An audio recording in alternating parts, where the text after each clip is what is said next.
Okay, so it's Sunday afternoon fights. Playing some Infinity with Brett, Pripyat. And let's see, we set up the buildings I made. We're just using them now. Found some techie bits to put on top, kind of make them look a little better. Running my Celestial Guard list again, 150 points. Same list as before. I rolled highest to go first, so I'll just cover deployment, and I'll be going first. So starting left to right, I guess. My left flank, I have the Celestial Guard with combi rifle, proxied Celestial Guard with like smoke grenade launcher. We're playing with two objectives, so I have one here, and Brett has one there and one there. It's basically a la Flames of War, just try and capture an opponent's objective and defend yours. So yeah, that's my deployment there. I have my I don't know, are we capturing them or are they just good points, or what are we doing? Well, we'll figure that out. So then my Hisen's deployed up in the building. Then I have a Wu Ming and two more Celestial Guards, one combi, one boarding shotgun deployed here. Brett's playing is combined, and as you can see, there's tokens on the board here.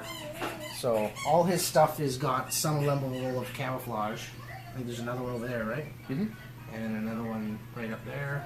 And there's one in the building here. And there's one in the building. So you're playing this, is this a sectoral list, or is this the... There's this new painted model. It's a human sphere. Yeah, it's from the human sphere. So there's Brett's objectives there. So I'm starting out to go first, and then we'll pick it up at the end of turn one. Yeah. For your suppression, this guy? Yeah.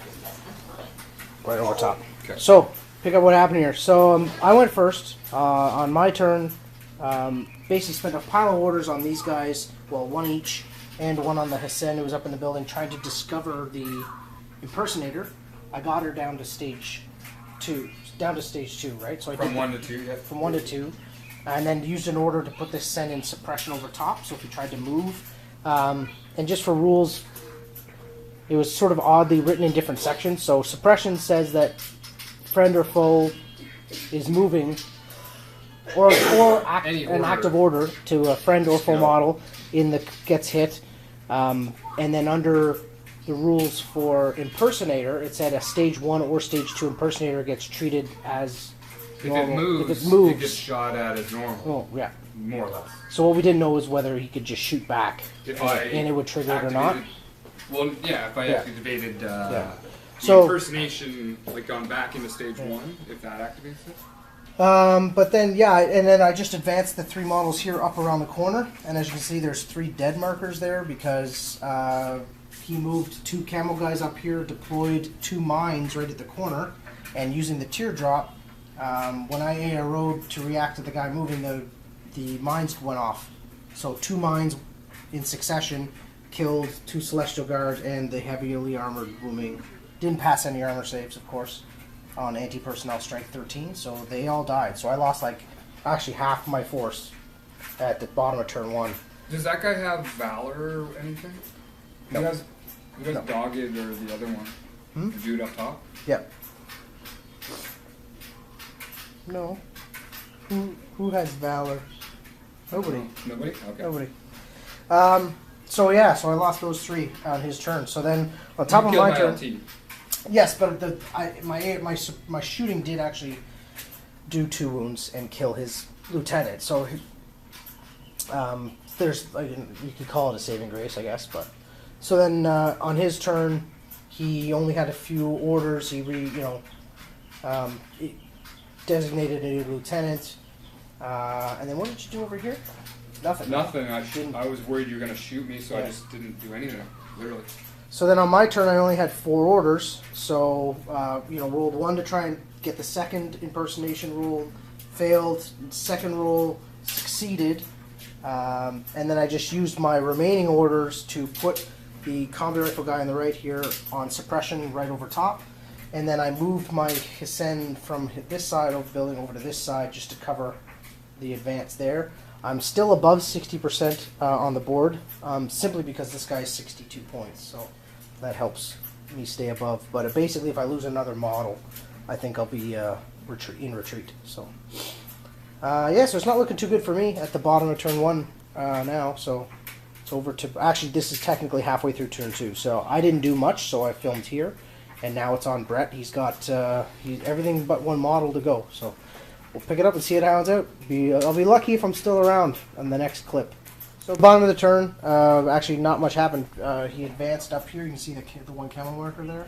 Advanced up there, and then even though it was discovered, you were prone. Sorry, you threw a smoke grenade. Blind. It landed here, and then you stood up. You got up. Impersonated and then stood up. Yeah, impersonated and then stood up. Although at that point no one could see me, so it wouldn't really matter. Yeah. So at this point, I still have my 2 guys here and my 1 there, and he's back to being considered a friendly model, impersonated. And it's over to my turn, and I've only got 4 orders, so let's see what I can do.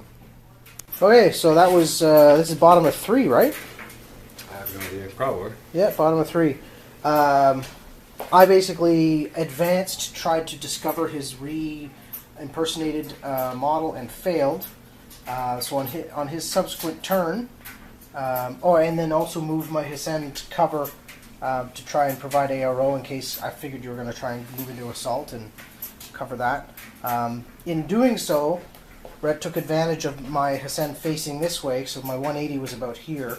So outside of the 180, he had this model come around into the open and snap fire into him, doing a wound. I failed my gust roll, so I moved back out of line of sight. And then over here, you ended up charging into close combat with this guy. And then what actually dropped you? I missed. You missed, yeah. You have the martial arts level 3, so you went first and missed. Yeah, I had an 80% chance of hitting and I missed. And then I think it was one of the shots. Then one of the it was one of the two of them one of the reaction shots dropped you. You then spent another order to use your auto med kit, but then failed the roll. Right? Yeah. And then retreated back behind the wall, long range, huge modifier snapshots failed. ARO failed to hit. So we're on top of turn 4. We worked it out basically that if he does 1 wound to this guy, that'll do the game in, or kills both those guys. So that's kind of where we are. Yeah. So pick it up at the end of turn 4. All right, so end of turn 4. So what happened? Actually, everything came up the middle, right? I just repositioned. I fired smoke. That's right. Backtrack here. I fired smoke from here to try and land in this gap because you had some guys behind the wall there, so I could advance, but it scattered. So then I just put this guy on suppression, and said go. So then now we can recap your turn where you ran up. I moved up 3 guys on you using combined orders, more or less, and put 10 shots into that dude. Because there was 2 guys behind the wall. You countered here, right? with 2 shots, negating at least 5 hits, and dropped 2 guys. Yeah, because we're... So it's not printed clearly, but basically every time I would ARO him, he would have a burst shot of 3 shots. Or 2, depending on... And then my ARO roll would be higher than his hits.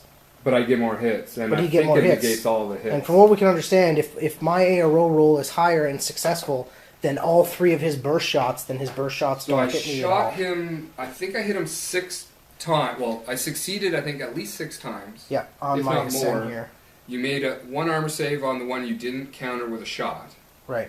Because you had to discover. Because there was 2 lads there, one moved up. Actually, there was no reason to and I dropped him in with the ARO. Because I was losing the TO anyways because I was shooting. Yeah. But you rolled a 19, so you would have missed anyway. But so anytime I hit, you were able to negate it. One time you weren't able to negate it, you made your save, and you did 3 wounds back. So if you're watching it, you want to double check. From what we can tell from reading it, I think that's right. We think we're right that it's the highest roll that trumps the lower rolls. So only 1 guy succeeds. So if you have a guy with a bursting 3 shots, if all 3 rolls are low and the 1 return ARO shot is high, those 3 bursts miss. They're basically 2. It's just increasing your odds of hitting. I'm guessing is what they're thinking. Maybe. I think it's tough for me to figure logically. If your skill's lower, you need a higher thing. You're putting less time or effort into it, so you're more likely to get suppressed by a higher roll. Yeah. Right?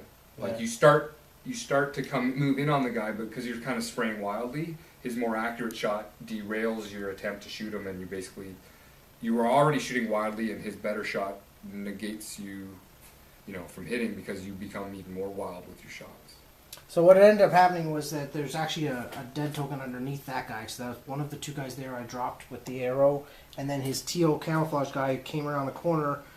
We exchanged fire, and then ended up dropping him there. So it goes over to my turn, and obviously I'm just probably going to shoot into him. I might as well just call it because I only have 28 points left on the board. And oh, okay. So you're below 60. So we've already been playing for like a while. Yeah. Well, we were doing a lot of. We spent more time reading rules than we did playing with this because we're not playing often enough. And eating lunch, yeah. We just got to keep playing. So it drills at home. I'm going to do some more reading this week on that rule and this suppression fire. Try and figure it out. I'll check the forums. See what they say about suppression fire against camo tokens. Markers. Tokens. But except yours is a little different because it actually states in the rules for impersonation that level 1 or level 2 impersonators moving through. I didn't argue with that one. It just I'd like it to be a bit clearer. That's all. Yeah. So if you comment and have some thoughts, feel free to post below. And thanks for watching another Infinity Battle Report. No.